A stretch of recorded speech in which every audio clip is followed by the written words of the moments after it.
ইদ্রিস বুঝিয়ে ঘোষণা করা হইল।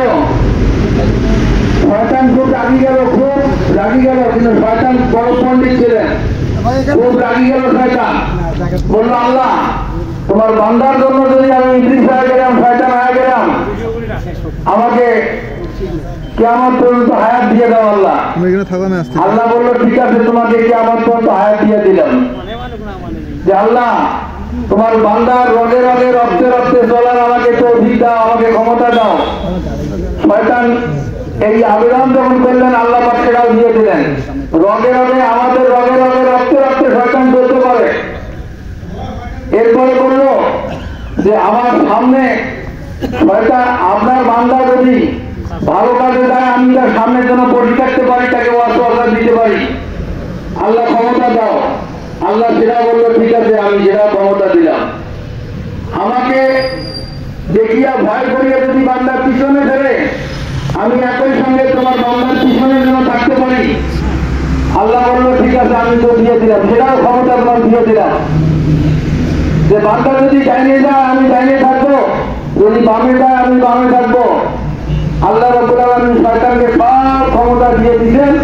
একটা বান্দাকে কেমন ভাবে কি করতে হবে, বস করতে হবে, সব ক্ষমতা আল্লাহ দিয়ে দিয়েছেন।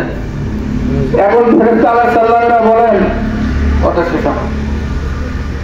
ফেরেশতারা বলেন, আল্লাহ আপনি 8টা জান্নাত সৃষ্টি করলেন আর 7টা দুজক সৃষ্টি করলেন।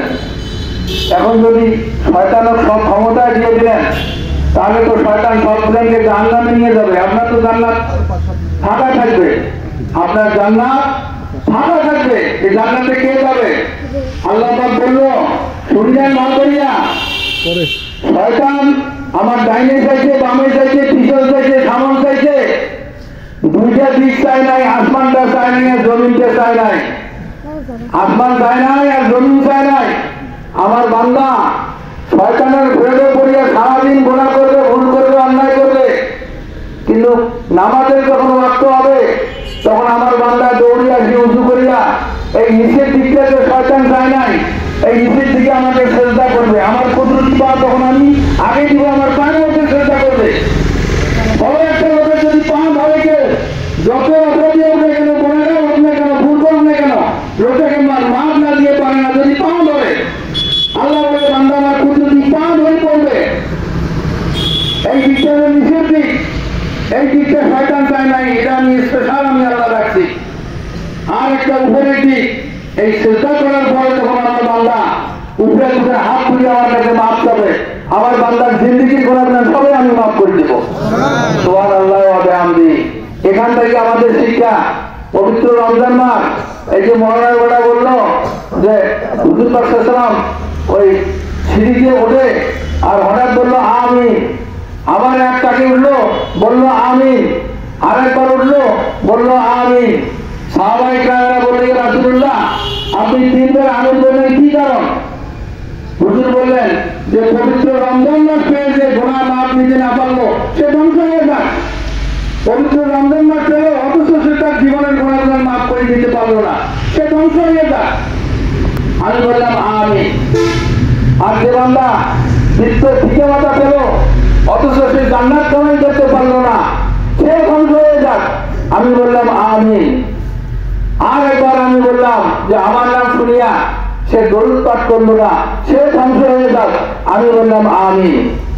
এই যে পবিত্র রমজান মাস পেয়ে যদি আমরা এই মাসে যদি নামাজি না হয়, রোজাদার হওয়া কিন্তু খুব সহজ জিনিস। রোজাদার হামাশটা বেশি হলে কিন্তু বেশি হয়ে গেছে। মেয়ে মানুষ ওরা নামাজ পড়ি না পড়ি নাই, রোজা তাড়াতাড়ি নেই, ওরা বেশি রোজাদার। কিন্তু পুরুষেরা তো নামাজ পড়ে, রোজা করে। অন্তত আমি বলবো যে আমরা আর যে কটা দিন আছে রোজা, আমরা এখান থেকে শিক্ষা নিয়ে যদি নামাজ কেউ না পড়ি থাকি, আজ থেকে আমরা নামাজ পড়ি, 5 ওয়াক্ত নামাজ না, আমরা 5 ওয়াক্ত নামাজ পড়ি। হয়তো কেউ বলতে পারবেন যে আমি তো নামাজ জানি না, কেমন করে পড়বো? আল্লাহ বলে, তুমি রুকু করে গিয়ে সঙ্গে তুমি রুকু করো। কেমন করে রুকু করো? তুমি সেখান থেকে রুকু করো, তোমাকে কিছু বলা লাগবে না, তুমি শুধু রুকু করো। যদি মাস 5 দিনে আমার অন্য বান্দারা যেভাবে চেষ্টা করে, তুমিও তেমন করে চেষ্টা করো। এরপরে আস্তে আস্তে তুমি তুমি শিখবা, কত কিছু তুমি শিখবা। তা আমার 1 নম্বর দাওয়া করে দেনা, পবিত্র রমজান মাস চলছে, আমরা সবাই নামাজি হয়ে যাই। আমরা যদি নামাজি হয়ে যাই, মনে মনে যদি নিয়ত করি নামাজি হয়ে যাই, আজকে যদি মনে মনে নিয়ত করি এটা একটা তওবা, কিন্তু এটাকে মানে তওবা বলে আল্লাহ একজন আমার মনে হয়েছে, আমি বুঝতে পারিনি আল্লাহ, আমি তওবা করলাম, আমি আজ থেকে নামাজ পড়বো, নামাজি হয়ে গেলাম। আল্লাহ বলে অতীতে তার গুনাহ যদি দরিয়ার ফেনার সমতুল্য হয়, আমি আল্লাহ সবে মাফ করে দিয়ে দেবো। তা আমরা মনে মনে একটা তওবা করি যে আল্লাহ আমি ভুল করছি, আল্লাহ আমি নামাজ পড়ি নাই, আজ থেকে আমি নামাজ পড়বো। আল্লাহ পাক আমাকে মাফ করবেন, আর আমার হাত উঠানোর ওসিলায় এই মাইয়েরকেও মাফ করে দিবেন। এই বলে আমি শেষ করছি ওয়াজের দাওয়ানা। আমি আলহামদুলিল্লাহ রাব্বিল আলামিন।